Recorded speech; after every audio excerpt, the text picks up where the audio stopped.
Hello, welcome to the State Library. My name's Jessica Schrei, and I'm a reference librarian here. We're thrilled to have you for our April Author Talk and would like to take this opportunity to thank the Bureau of the State House and the House Broadcast Services for their help setting up this event. Today, we're honored to be joined by author and historian Jacqueline Jones. Jacqueline Jones is a L&C Temple Professor of Women's History Emerita at the University of Texas at Austin, and she previously taught at Wellesley College and Brandeis University. She's the author of 10 books, 2 of which were finalists for the Pulitzer Prize in History. Dr. Jones has been the recipient of numerous awards, including the Bancroft Prize in American History, a MacArthur Fellowship, and in 2021, she served as president of the American Historical Association. Today, she's here to talk about her book, No Right to an Honest Living, which sheds new light on the 19th century Boston and the area's anti-slavery movement. Boston was known for being a leader in the abolitionist rhetoric, but Jones exposes the city was far from achieving equality and justice within the workplace. Despite the inequality, Jones highlights Black entrepreneurs who created their own jobs and forged their own career paths. Highlighting the everyday struggles of ordinary Black workers, this book shows how injustice in the workplace prevented Boston and the United States from securing true equality for all. Before Dr. Jones begins, I want to let you all know that this talk is being recorded and will be uploaded to our YouTube channel. She'll speak for 30 to 45 minutes, and then there'll be time for questions. And when we get to the Q&A portion, we're going to have a staff member walk around with a microphone. Just because this is recorded, you'll have to speak into the microphone. Without further ado, I'm happy to present Dr. Jacqueline Jones.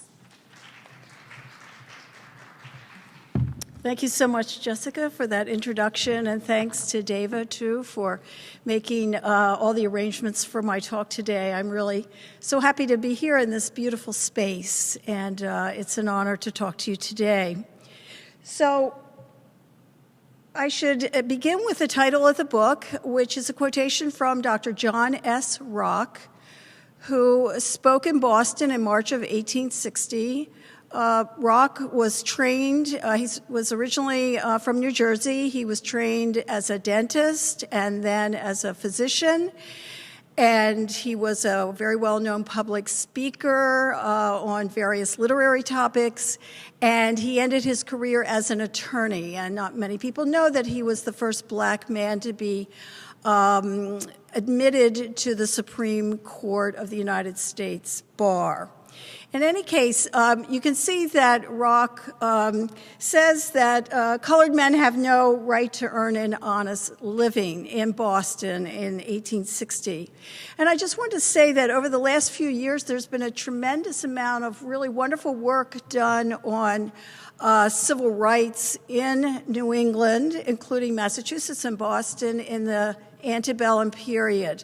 That work deals with suffrage, intermarriage, school integration, jury service, running for office, the integration of the entertainment and transportation venues, political engagement of all kinds. So that recent literature is really rich and significant and absolutely essential for our understanding of Black history in the North before the Civil War. However, I have found that there has been little or nothing written about Black people's struggle to make a living, especially in Boston or Massachusetts, even though work was a central, everyday lived experience and a major focus of Black political struggle. Even though work is an issue with profound implications for family life and wealth accumulation, and even though work was a preoccupation of 19th century white reformers, from abolitionists in the antebellum period to labor activists and academics in the latter part of the 19th century. So there are 3 themes I want to introduce today, and I hope in the process tell you a little bit about some famous and not so famous Black Bostonians. The first point is that Black workers were largely confined to menial labor despite 3 major 19th century upheavals: the New England Industrial Revolution, the Civil War, and the emergence of the retail and commercial sector in the late 19th century. Secondly, over their lifetimes, most black laborers contended with irregular, low-paying jobs because a whole host of potential white allies refused to press for just working conditions and opportunities in private homes, in businesses, on city public works projects, and in the U.S. military. And thirdly, black men and women showed a great deal of resilience, creativity, and resourcefulness in making a living and sustaining their families, at times in ways that were not documented in the census or other formal or official reports about the social division of labor at the time. So the narrative thread of my book concerns a group of formerly enslaved people who came to Boston in September of 1847. There were 67 of these native Virginians, and I'm showing their de facto leader here, the Reverend Peter Randolph. They were all freed by the will of their master, Carter Edloe, in 1844, but they did not really gain their true freedom until 3 years later, and they elected to come to Boston at that time. The 66 composed of interlocking kin networks. There were 25 men, 15 women, and 26 children.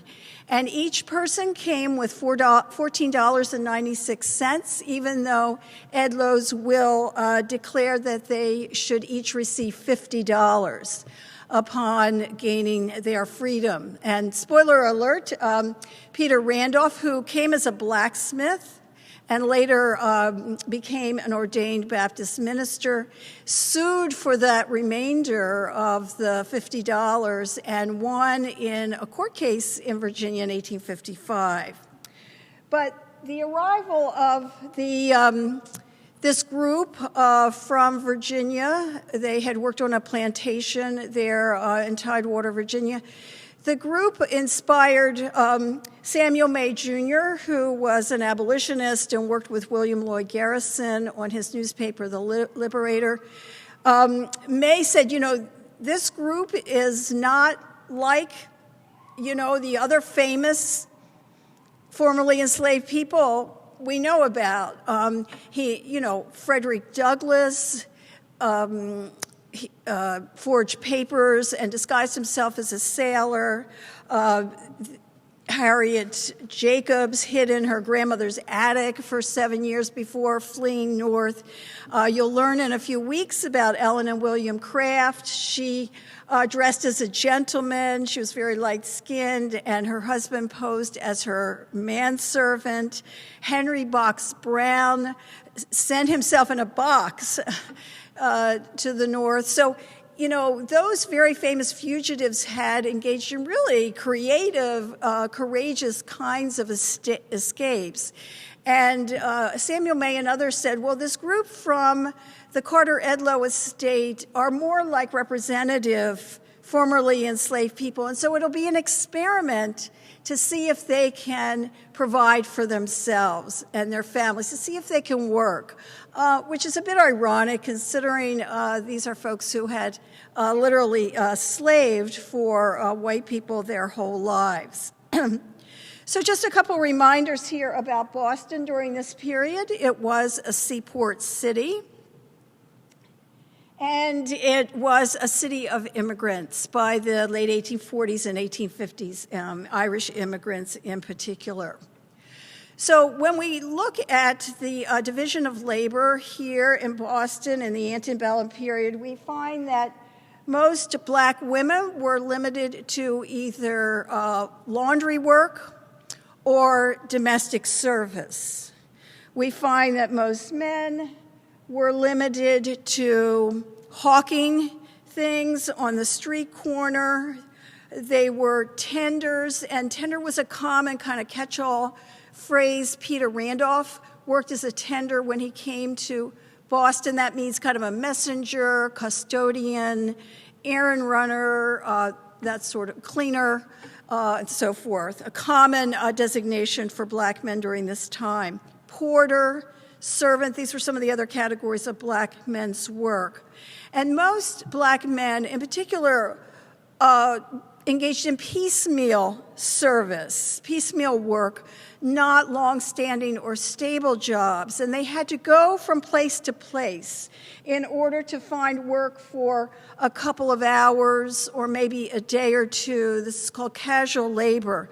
And I include the street scene because it was kind of the artery for black men looking for work as they went from door to door, place to place, asking if anybody had any work that day. Also, it was a site of labor on the part of some workers. I found a couple of cases of black men and women washing windows on main streets and then having the ladders kicked out from under them by white passersby.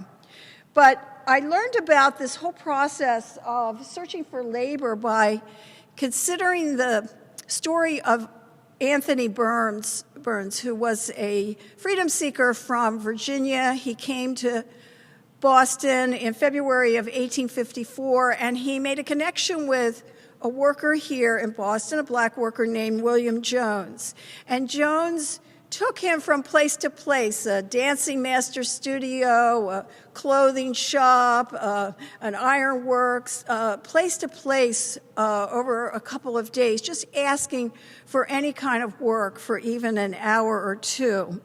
And this whole story comes out in a rendition hearing that resulted in Anthony Burns being sent back to his owner in Virginia in the late spring of 1854. But it's really revealing about what was kind of the common lot among black men workers during this time. So I mentioned these potential white allies, and remember that quote from John S. Rock, who said, "Faithful friends are hard to find." Faithful friends are hard to find, and I want to just name very quickly 6 groups of potential white allies, and these are people whom I thought had good reason, if they had chosen to do so, to advocate for black workers in the workplace and in the public sphere. And just a reminder here, the black population is very small during this period, not more than 1 or 2% of the total black population. So abolitionists and other private employers were loath to hire black people because they feared, first of all, that their white workers would rebel or strike or quit if they had to work with black men or women.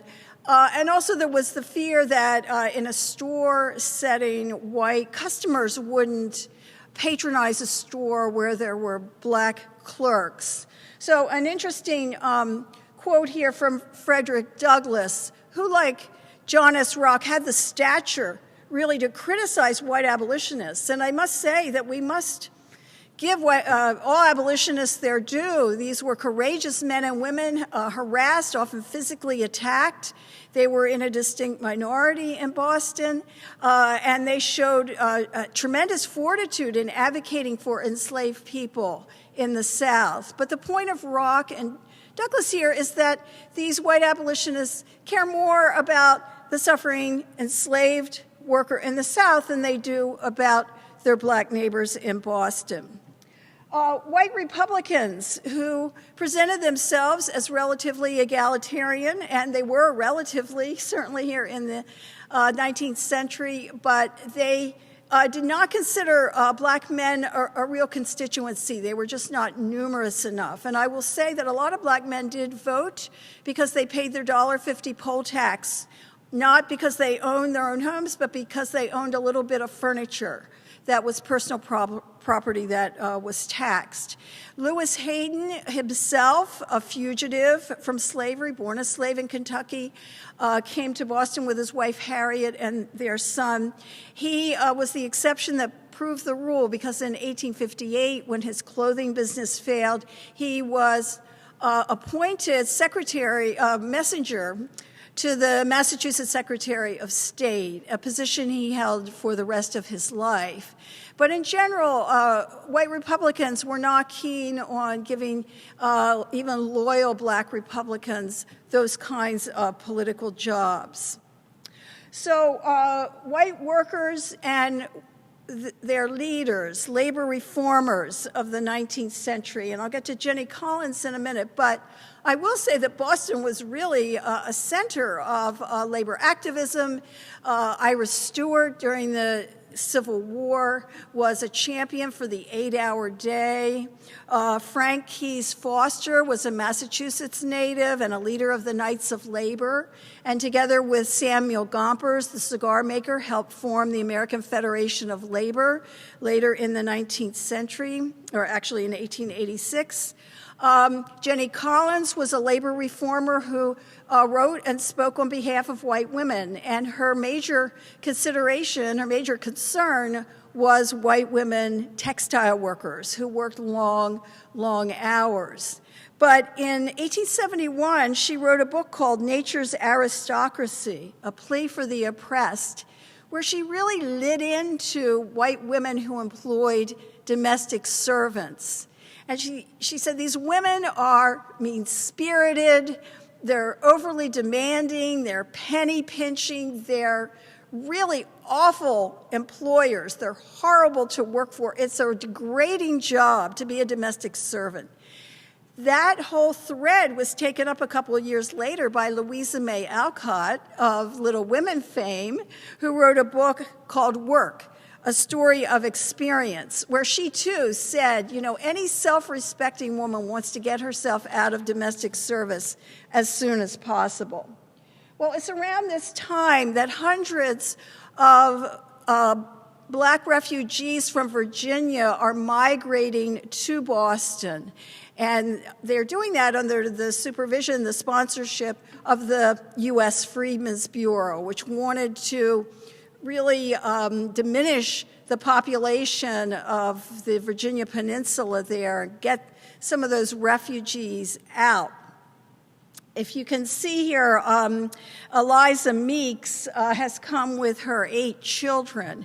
Again, often women coming with their children, and it was assumed when they arrived in Boston that the women and the older children, the girls especially, would work as domestic servants.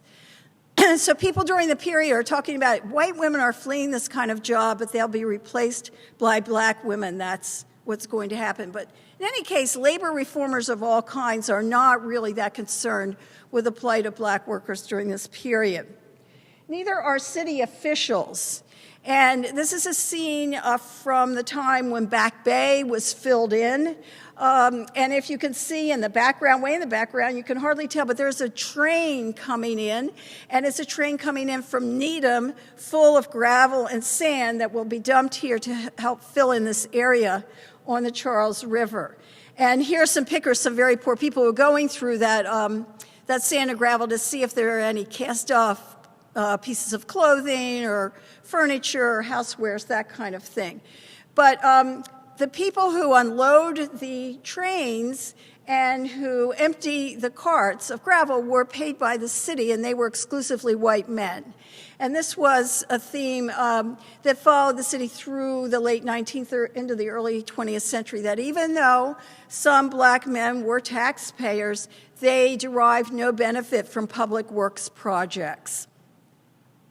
Also, we would have thought that perhaps Union soldiers, white Union soldiers, would have appreciated the bravery, the courage of their black compatriots during the Civil War. Dr. John V. DeGrasse was a Boston surgeon who served in the Army during the war. Keep in mind that black soldiers from the 54th, the 55th Massachusetts, and also the 5th Massachusetts Cavalry got lesser pay. They got $7 a month compared to their white counterparts who got $13 a month.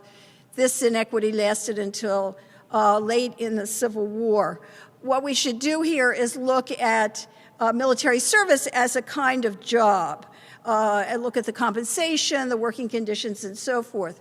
After the war, when white veterans came together in organizations, veterans organizations, they segregated those, and that remained the case for quite a while. So no advocacy there on the part of white military veterans. And finally, I look at academics and settlement workers in Boston around 1900. I'm sorry, this is kind of blurry, but it's the front of a book by John Daniels. The book is In Freedom's Birthplace, a study of the Boston Negroes. It was published in 1914, and it looks at Boston black community in 1900. And it really does kind of put the imprimatur on scientific racism during this period. Daniels notes that no black men or women have been hired in factories. They don't work as department store clerks or bookkeepers. And he veers toward attributing this to some failure on the part of black workers themselves rather than recognizing that employers refuse for various reasons to hire people of color in these jobs. So how does the study of work in particular kind of change the way we look at some very familiar themes? And I just want to run through kind of a kaleidoscopic set of issues that come to the fore by looking at this theme, work. One is what I call the fugitive economy, and that's the economy that surrounds these freedom seekers who come from the South, find their way to, Boston, mainly by sea. That's the Underground Railroad. It's a watery route from Virginia and also parts of North Carolina here. Elizabeth Blakely endured this long journey. Money had to change hands. She probably had to pay a broker at the point of embarkation. She had to grease the palms of the sailors on board the ship, probably give something to the captain as well. So money has to change hands in the course of these escapes by sea. I also found that the Boston Vigilance Committee provided certain services for these fugitives and were paid accordingly. So this list from the Vigilance Committee includes the names of some very well-known people: Lewis Hayden, Samuel May Jr., William C. Nell worked on the Liberator with Garrison, and they're being paid to board or nurse or provide other professional services for particular fugitives, in this case, Alice C. Green. These Vigilance Committee members got paid for posting descriptions of slave catchers, so people in Boston could look out for them. They got paid for providing room and board for fugitives, for providing clothing and medical care, for paying for tickets to Canada. So again, there was this economy related to fugitives in Boston during this period. I also wanted to offer a reminder that a lot of work surrounding the fugitive economy, taking care of these people, was unpaid labor. Harriet Hayden, the wife of Lewis Hayden, whom I showed earlier, she and her husband at one point had 13 fugitives in their house in what is now Phillips Street, was Southack Street. And we can be sure that it was she who did all the laundry and the cooking and the cleaning for these 13 men and women. So a significant part of work here is not paid.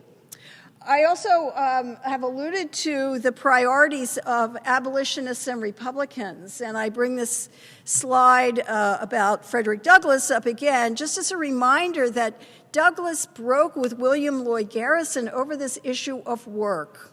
I mean, we normally think of Douglass arguing with Garrison over the meaning of the Constitution or the value of political engagement, but this issue of work was central to their conflict as well. And also, we should consider not only Frederick Douglass's activism, but that of lesser-known activists, Charles Lennox Remond and his sister, Sarah Parker Remond, and how they made a living as full-time activists, Charles in particular. So when I started this, I thought that they got sort of a cut, when they went out and spoke to a group, that they would get part of the collection for that evening. But in fact, they were salaried. They were given a very small amount in compensation, and they were given some money to cover their travel expenses. But what that meant was hardship for their families at home, because this was a very low-paying and kind of tenuous kind of job. I do a whole chapter called The World of the Streets, where I look at what is really kind of a carnivalesque aspect of Boston streets during this period. Here we see the corner of Winter, Washington, and Summer Streets. There's an organ grinder with a monkey. The ladies are out in their finery. There's a carriage driver who's driving too fast. The streets were a place where white supremacy was performed, and it has a special place, I think, in the history of work altogether. I also consider a place I call the Underground Commons. The Underground Commons, and this is a place, these are places in the North End, usually, where illicit services are bought and sold. Gambling, drinking, prostitution, that sort of thing. This is a rat pit where men would bet to see how many rats the dog could kill in a certain amount of time. And I found an account of a black man who accumulated the rats. He went to stables and other places. One night, his name was Jum. He was accosted on the street by a police officer who said, "What do you have in that burlap bag?" And Jum put it down, and the policeman could see there were all these squirreling, kind of squirming animals. And Jum had made $5 that night, which was a very good haul indeed. But this is, these are the workers who make their living off this kind of underground economy. And I spent quite a bit of time actually on Joseph Clash, who was a barber, a dance hall operator, a musician, a pimp, a con man. He owned a very popular dance hall in the North End called the American Hall. And he would give various events there. He would give prizes for costumes. And it was a gathering place for black and white men and women of all classes. And one of the best descriptions I found was in the newspaper when a reporter attended one of the, a Friday night get-together, Friday night dance in company with a local police officer. And they just had a great time. The food was terrific, and the music was great, and it was very entertaining. It was a very entertaining night. And in fact, Joseph Clash himself was actually, as he probably needed to be, a pretty violent man. He figures in several murder trials, assault trials during this period, but he was always acquitted by a jury of white men because his dance hall was so popular among so many different kinds of people. But I should include here the pickpockets, and I had never seen this term pickpocketress used by one Boston police chief. It's around this area of Boston that we find sex workers, card sharps, scam artists, and I think we should file these workers under work and not just crime. Because again, if we evaluate their working conditions, how much they were compensated, kind of also the dangers, the hazards, occupational hazards they faced, we can see, kind of compare this kind of work to work in the legitimate economy. I found some really creative kinds of work here, and this is the fugitive imposter. There were many. This is C.C. Burley, and people are writing into the Liberator to warn people that this man has pretended to be a fugitive from slavery, when in fact he has not. And that was a special kind of work that was available only to black men and women, right? They had to have a good story. They had to present themselves as brave freedom seekers who had left behind their families, and they needed money to get those families out of slavery. And up north, it was a very peripatetic kind of life because they could only scam for so long before they were found out, and then they had to move on to the next town. But really interesting category of labor, I think, and that is the fugitive imposter. Some very well-known and well-to-do black workers: Joshua Bowen Smith, a caterer, and Robert Morris, an attorney. And I wanted to say that both of these men were successful because they had white clients. Joshua Bowen Smith catered all sorts of parties for the Boston City Council, for Harvard faculty. Robert Morris had black and white clients. He had a lot of Irish clients, too. And that was a key to economic stability and well-being, having white clients. I want to also mention a couple others. Louise DeMorty, who had been born free in Virginia. She was an elocutionist. She had memorized large chunks of poetry and literary passages. And also Christiana Carto Bannister, who called herself a hair doctress and had quite a thriving business in Boston. These are the exceptions, again, that prove the rule. I mean, these are high-profile, relatively well-to-do workers during this period. But I want to come back to the burdens placed on women, especially when their activist husbands were away for long stretches. Anna Douglas took care of her and Frederick's children, the household, when he was gone for long stretches, months, maybe even years at a time. And that equation of the public activist's career is not always recognized. I mentioned that military service can be seen as a kind of work. This is James M. Trotter, originally from Ohio.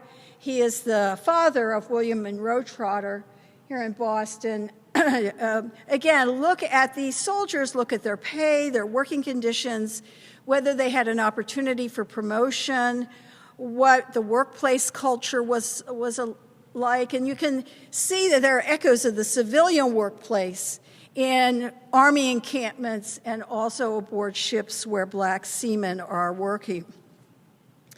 And some of the most eloquent literature of the time concerns these black soldiers who are getting paid less than their white counterparts. And what is missing from a lot of those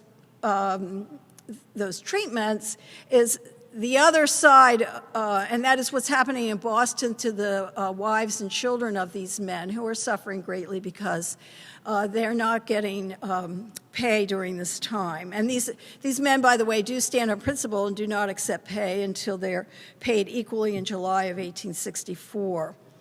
So, and a lot of black soldiers were fatigue workers. They were put to work building trenches, putting up tents, digging latrines, cutting down trees, sometimes in service of white regiments during this period. And also, I wanted to consider what I call the Boston diaspora, and that was those black Bostonians who went south during or after the Civil War to provide relief services for the refugees or provide other services for freed people. Harry Jacobs hid in her grandmother's attic for 7 years before she made her escape to the north. Her daughter and she started schools in Alexandria, Virginia, and also in Savannah, Georgia. And there are only two examples of, again, what I call the Boston diaspora. So I had mentioned the failure of the antebellum Republican Party to really reward its black supporters.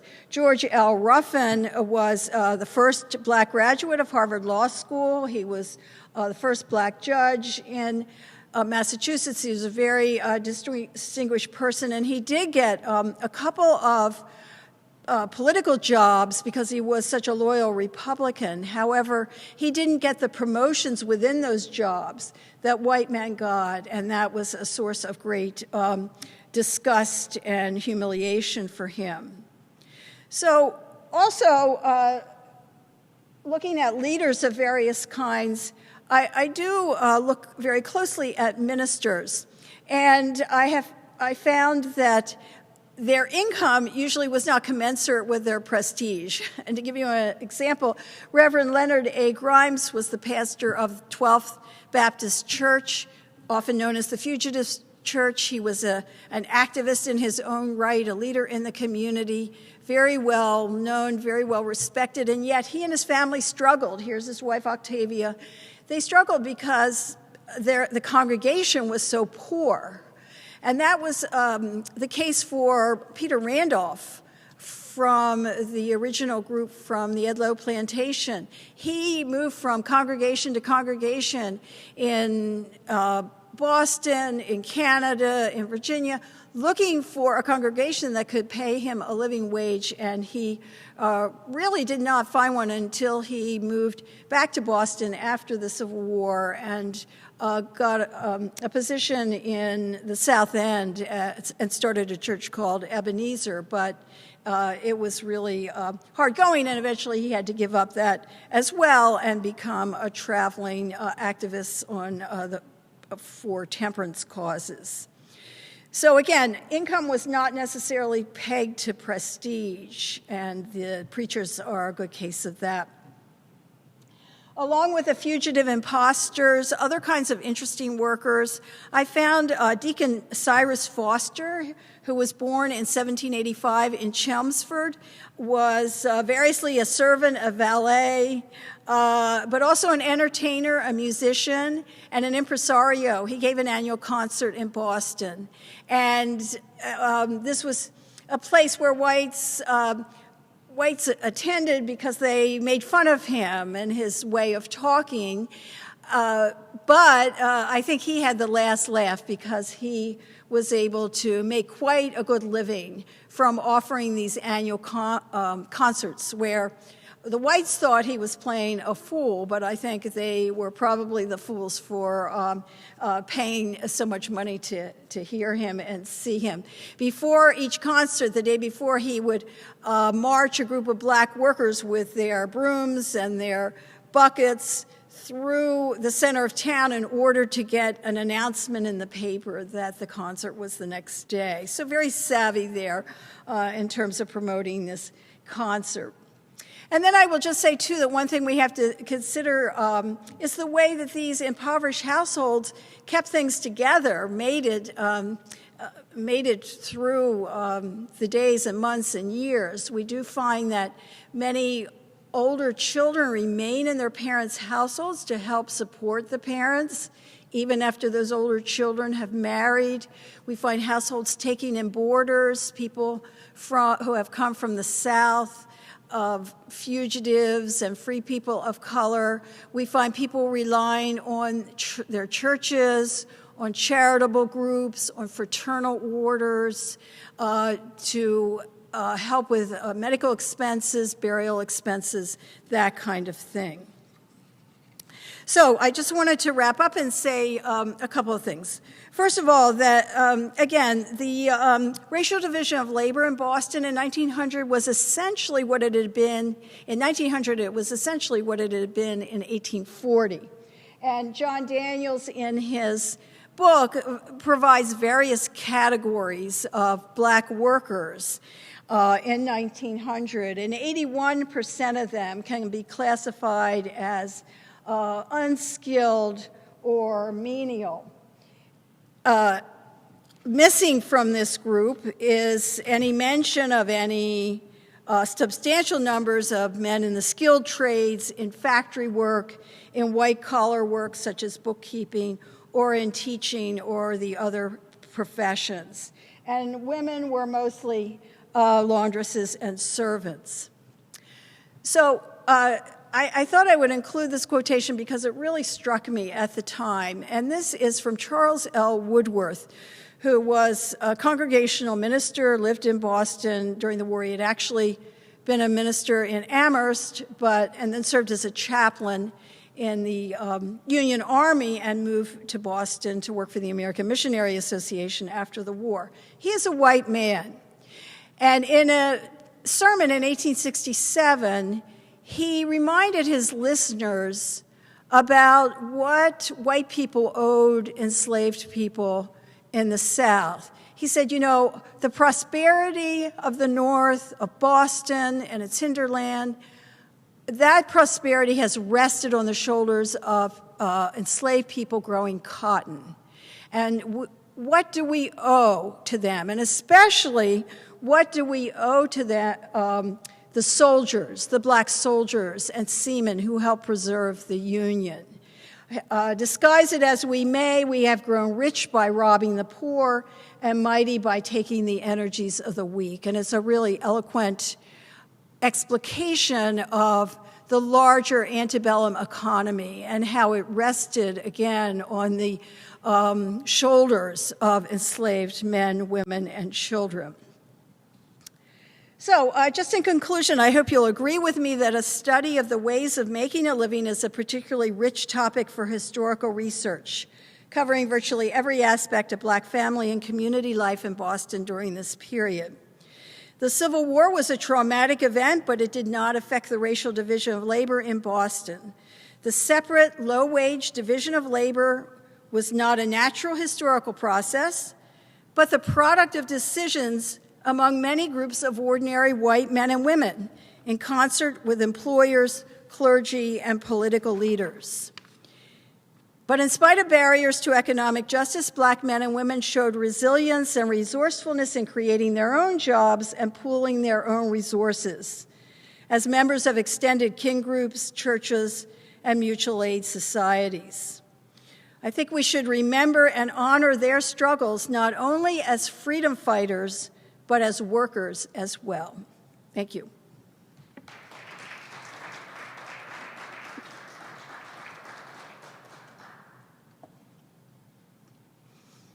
So, do we have any? Yes.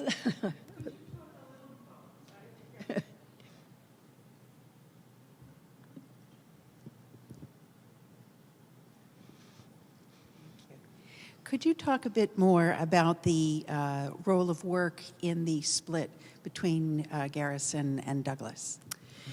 Yes, well, the quote I gave you from Frederick Douglass about work was from 1853, and there was quite a bit of consternation within the abolitionist community that Frederick Douglass would criticize William Lloyd Garrison. Again, Garrison, very courageous physically. He spent his lifetime advocating for enslaved people. He raised money. But he had his limits, certainly when it came to concern for Black Bostonians. And I'll give you an example. In the early 1830s, when he was just getting started with his Abolitionist Society and with the Liberator, he seemed to favor a vocational school for Black men and women that would help them in the job market. But that was an appeal, I think, to Black subscribers of the Liberator. And once that journal took off, Garrison came to realize that, first of all, the school itself, the proposed vocational school, would cost a lot of money and would probably drain precious donations from well-meaning men and women from the abolitionist cause into a school for Northern Black men and women. And he became more aware of the finances here, what it took to keep the Liberator going, what it took to fund the abolitionist cause in the North, and he didn't want any distractions from that. So again, after just a couple of years, the idea of the school kind of faded. But Douglass is saying here, you know, how can you expend all your time and energy on enslaved people without showing any concern, really, for your black neighbors in Boston. And this was a bitter split. It was only John Rock and Frederick Douglass who had the stature and the fortitude, I think, to stand up to Garrison, because most people who embraced the anti-slavery cause, black and white, thought of Garrison as a real hero and someone to be emulated, not someone to be criticized.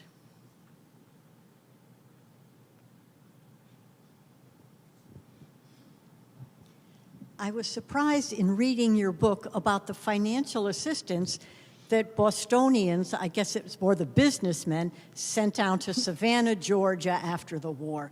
How did the ministers and the press respond to money going south instead of keeping it in Boston? Right. Well, and in fact, that effort to provide relief for Savannah came not at the end of the war, but during the war. This was in January of 1865, when the war was still going on. Savannah had been liberated in December of 1864, and what the news reports indicated was that there was a huge stockpile of cotton in the city of Savannah.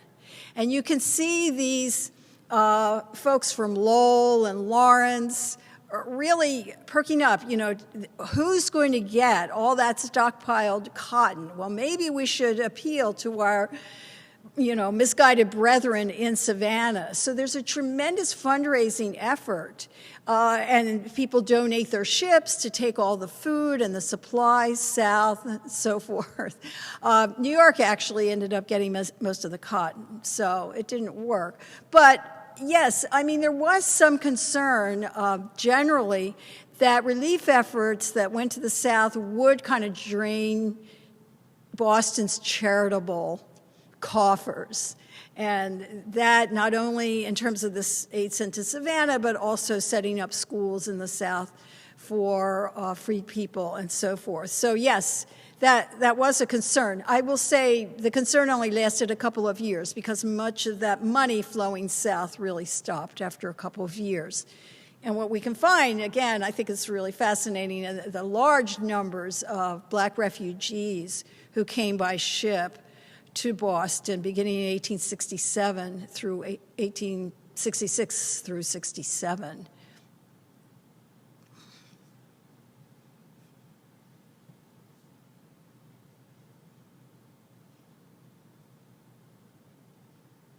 Well, thank you so much for coming today. Appreciate it. Thank you for inviting me.